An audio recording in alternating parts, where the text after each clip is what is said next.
اور یاد رکھیں اگر اللہ تبارک و تعالی نے مال کی نعمت سے نوازا ہے نا،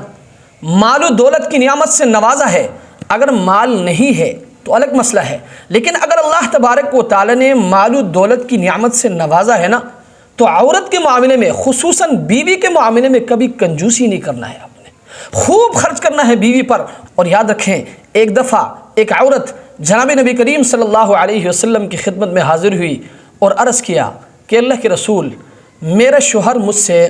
بہت بخل کرتا ہے، یہاں تک کہ آٹا گوندنے کے لیے مجھے برتن تک نہیں دیتا،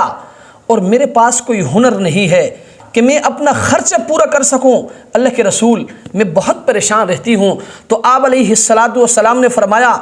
جا، تجھ پر جنت حلال ہو گئی اور تیرے شوہر پر جہنم واجب ہو گئی۔ میں نہیں کہتا، یہ میری بات نہیں ہے، یہ اللہ کے رسول کا ارشاد ہے۔ اس لیے میرے بھائیوں، بیوی پر خرچ کرو گے نا